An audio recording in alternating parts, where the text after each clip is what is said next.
Okay. So, a very good morning to all of you, and welcome to the fifth class of Tradition and Individual Talent. Now, today we will move on to the second section of Tradition of an Individual Talent. And in this section, we will see that Eliot has discussed in details his impersonal theory of poetry. Now, he starts this section with a line. It's a very important line, and you should underline this line. Honest criticism and sensitive appreciation is directed not upon the poet, but upon poetry. He says that the poet is not important, but his work rather is more important than the personality of the poet, and for that, a criticism which is honest and a sense and an appreciation which is sensitive, both these things, the criticism, the honest criticism and sensitive appreciation, should be directed upon the work rather, and not on poetry, and not on the poet or the personality of the poet. Now, Eliot actually, regarding his impersonal theory of poetry, actually he wants to focus on certain things. One is that the artist must surrender to the literary tradition. The artist and the artist's personality is not important. Rather, the literary tradition is more important than the artist. And the poetic sensibility of a poet or an artist is, as he has said in the earlier section, is shaped by the past. So the tradition, the literary tradition, actually shapes the sensibility of the poet or an artist. And the poet should acquire the sense of tradition throughout his career through his or her hard work. So through hard work and labor, a poet or an artist has to acquire the sense of tradition, which tradition actually will shape his poetic sensibility. So the poet's personality, we will see later, that only helps as a catalyst to create something, but the most important factor that works, that is more important and more effective in creation, is the poetic sensibility, which is shaped by the tradition, the literary tradition, and that literary tradition a poet or an artist has to acquire through hard work. Now, he says that with the maturity of the poet or an artist, there will be an extinction of his personality. Now, he says that the more the poet or an artist is mature, the more he or she will be able to set aside or to ignore or to just wipe out his or her personality from his work. So he's a poet's personality, a mature poet's personality will not be shown or will not be uh, manifested, or that can be seen in the work that he or she creates. So he says with maturity, there is an extinction of the poet's or the artist's personality, and the poet acquires objectivity. The more he somebody, I think, has switched on the microphone. Please switch off. So the more he or she is mature, he acquires he acquires objectivity. Now, the poet's emotions and passions are depersonalized. So a poet who is mature, his emotions and passions are personalized, depersonalized. We don't find the expression of his or her emotions or passions in their work, and he or she becomes objective as a scientist. He or she becomes as objective as a scientist. So these are the very primary things that Eliot has said about the impersonal theory of poetry. Now, he says that the sense of tradition is more important than the personality of the artist. The sense of tradition is important. The personality of the artist only works as a catalyst. Okay.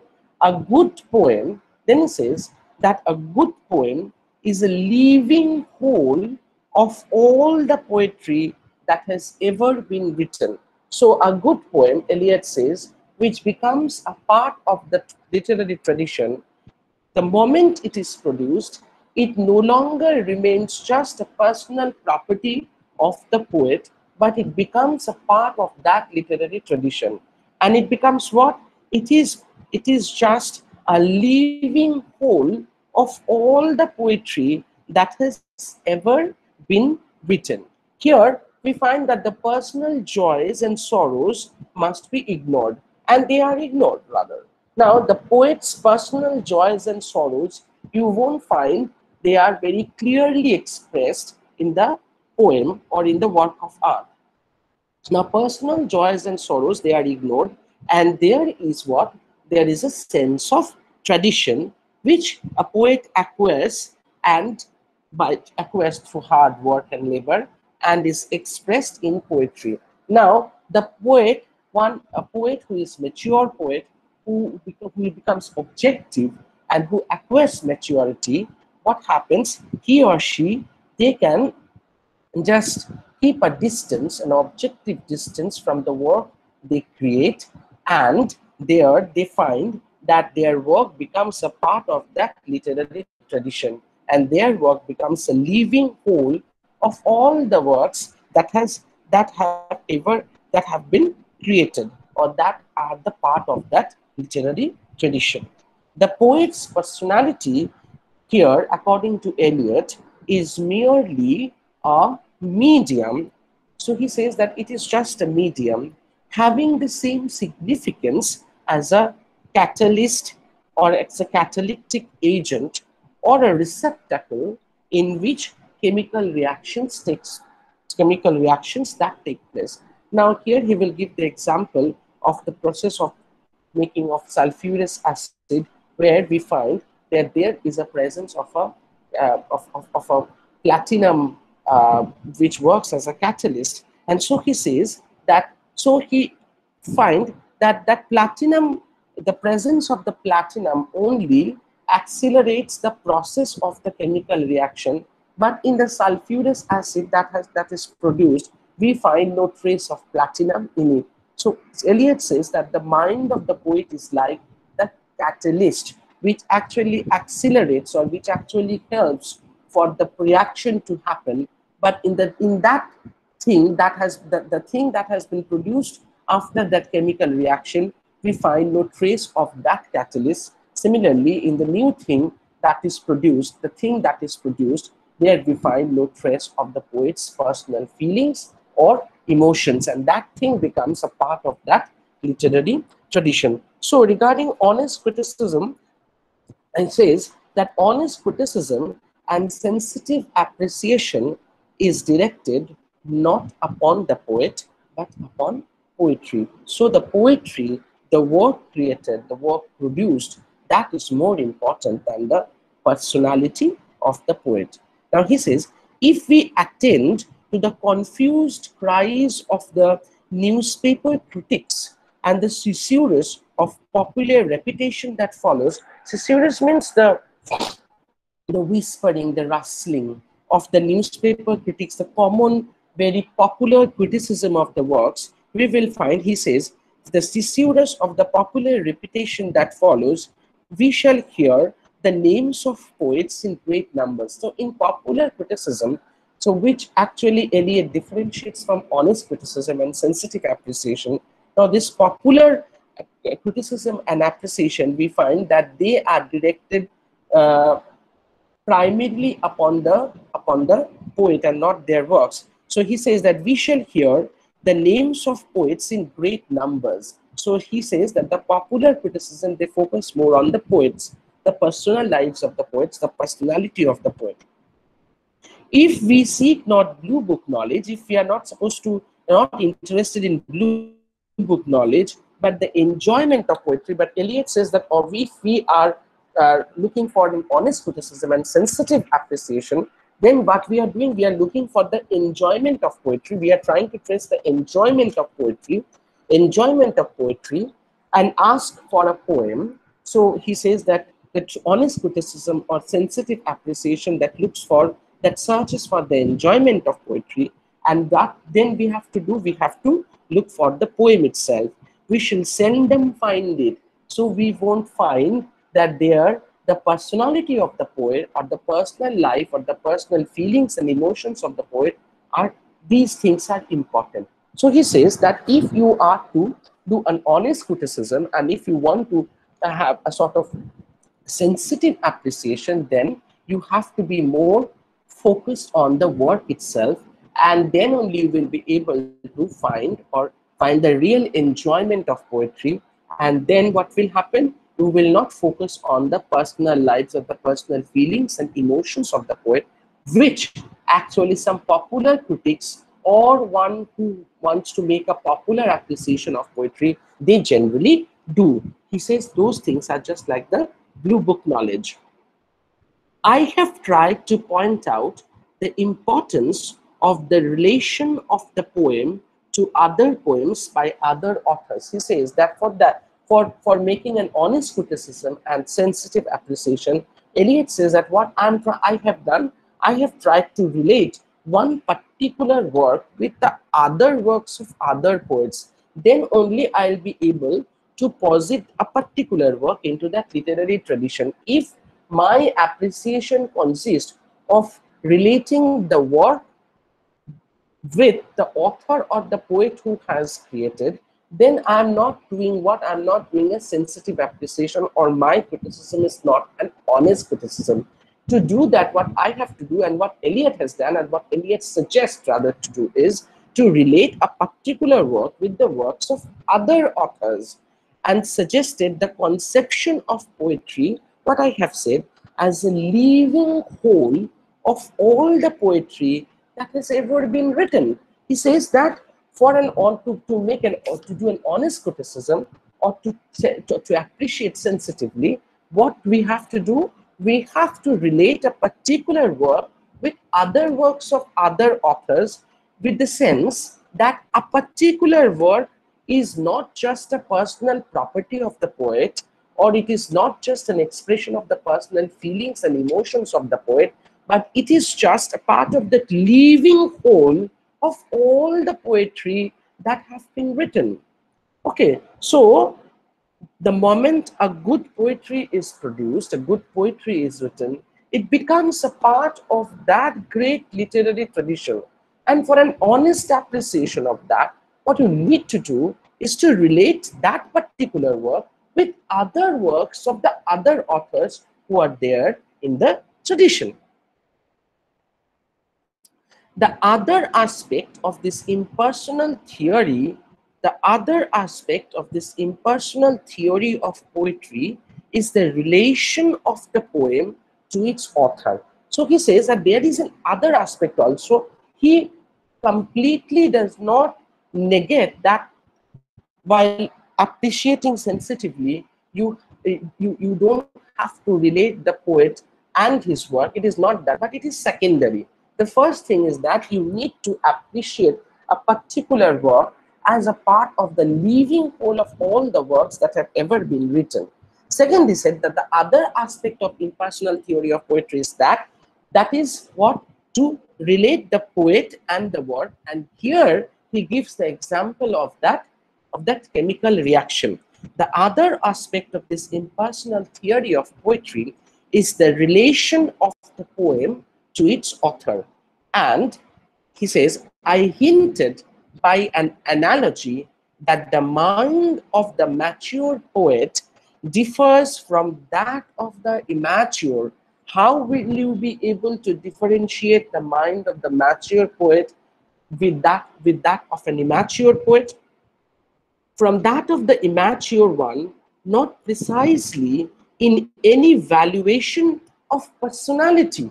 He says that by evaluating the personality of the poet, I cannot evaluate the work of those artists as mature work or immature work.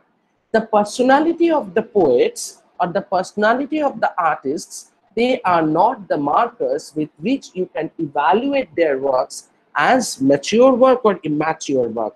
Not, then he says, not being necessarily more interesting or having more to say. He says that these things are not that much interesting or necessary. What that is evaluating the personality of the poem of the poet to evaluate the immaturity or maturity of their work.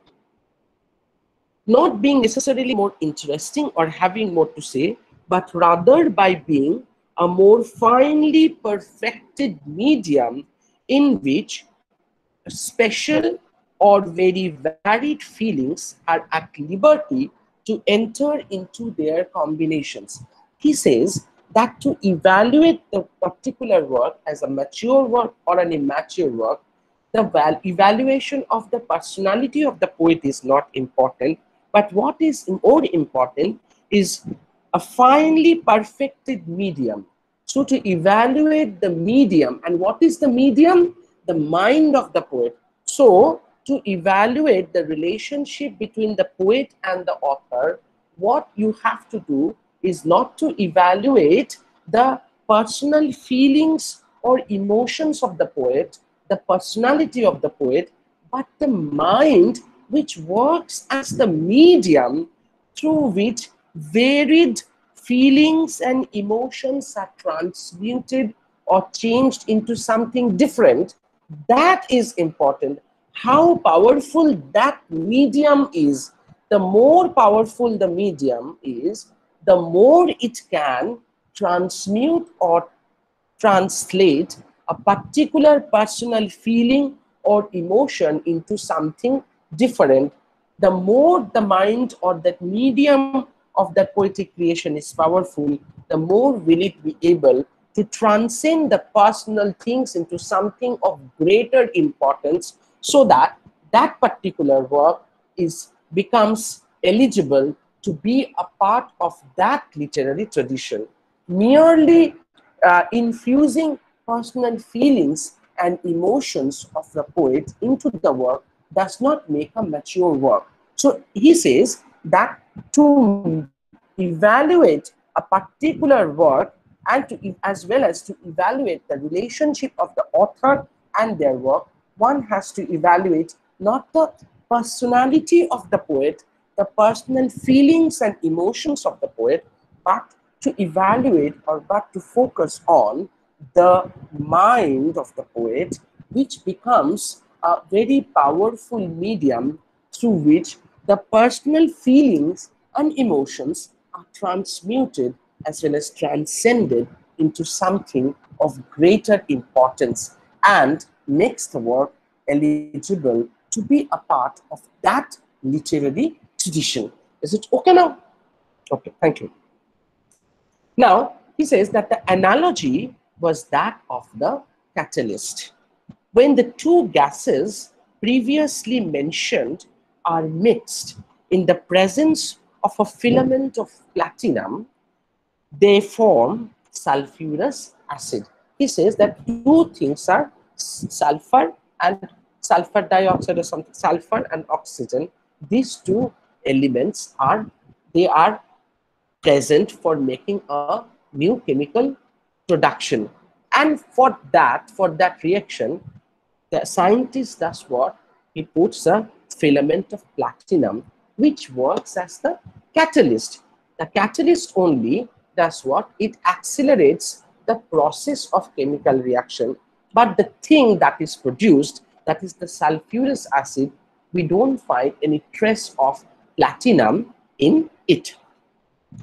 The combination takes place only if the platinum is present. So the sulfurous acid is produced only when the platinum is present.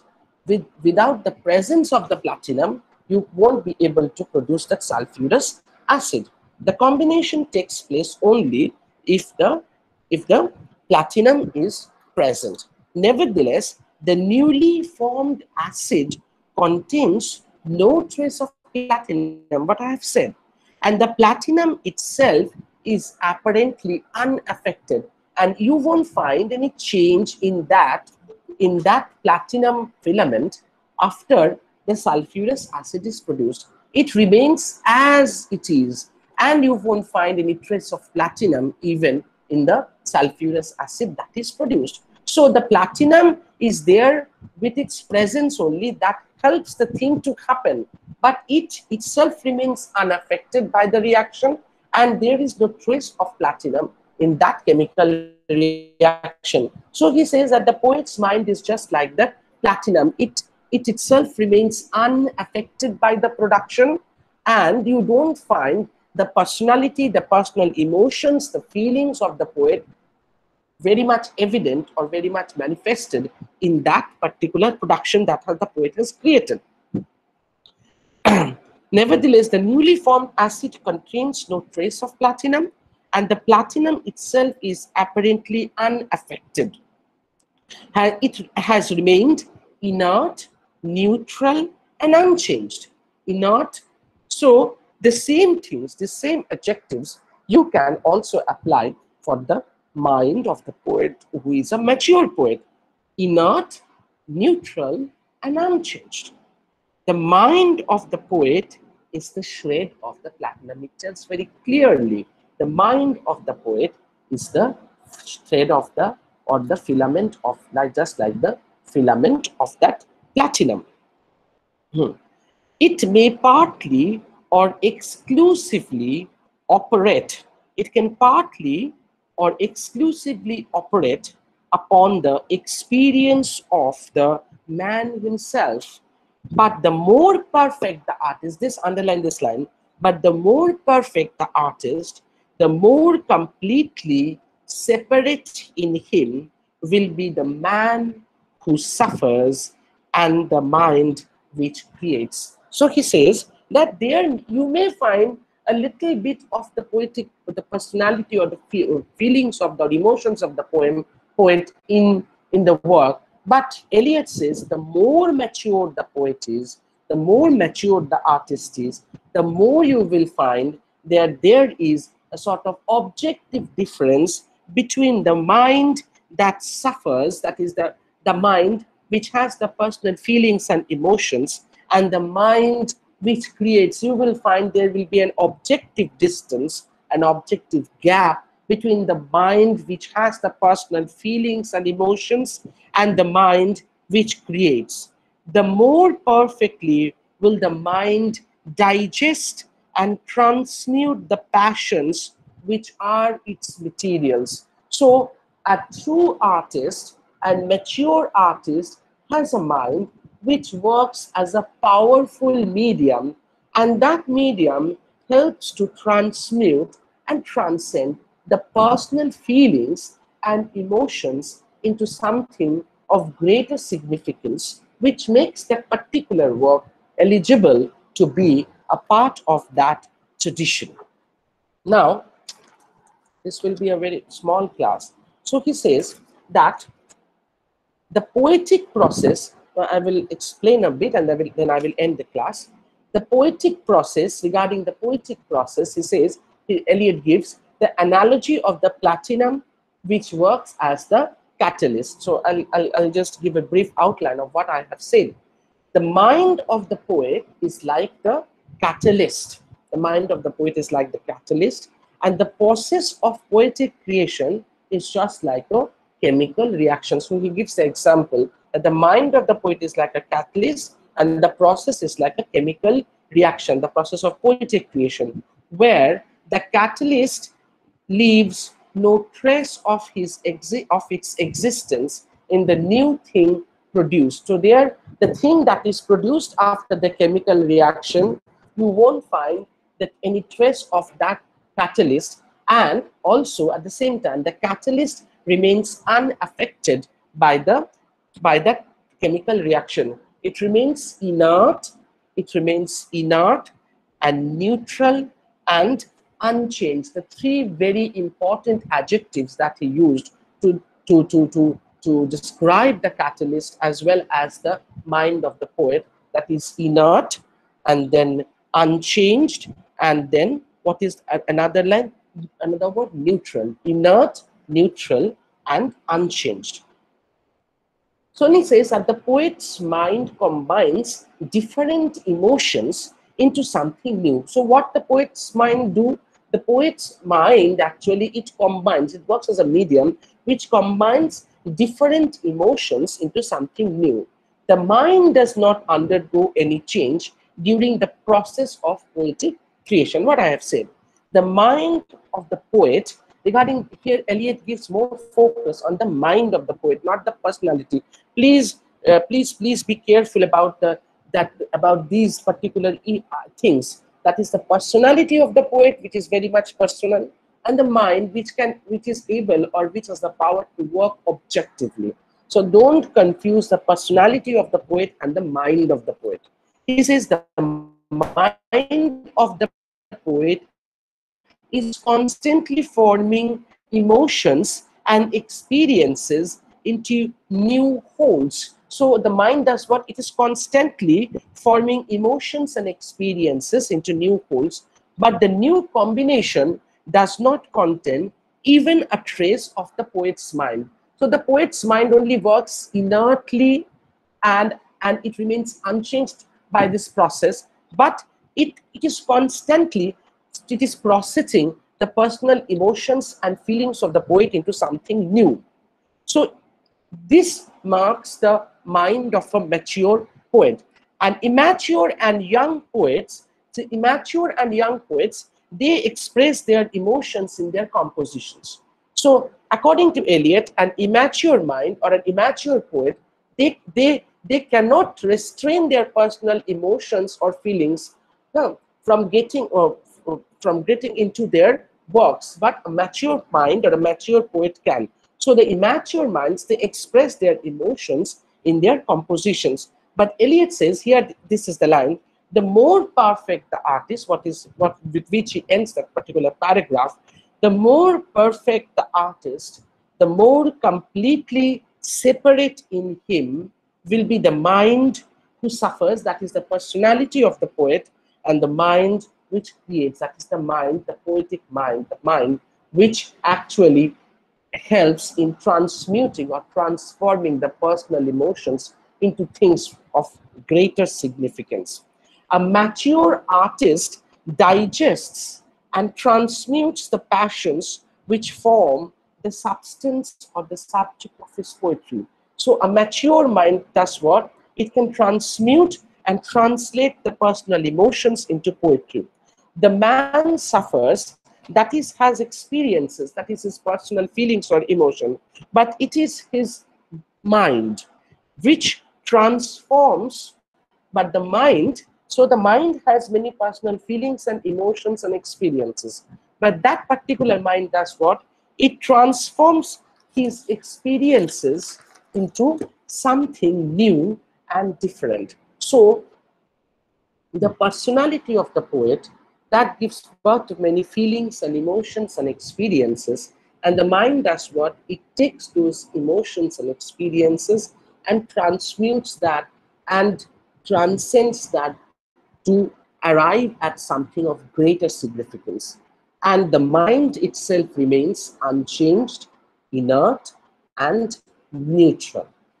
The personality of the poet does not find expression in his poetry. The personality has no access. The personality of a mature mind has no access in his poetry.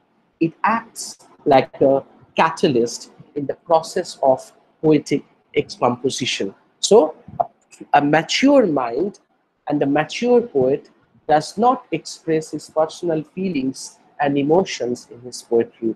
Rather, the mind of the mature poet that transmutes the things into something of greater significance, which makes that work eligible to be a part of that poetic tradition. So up to this, and we will end this class. In the next class, we will discuss emotions and feelings, what Eliot has said about emotions and feelings. Thank you.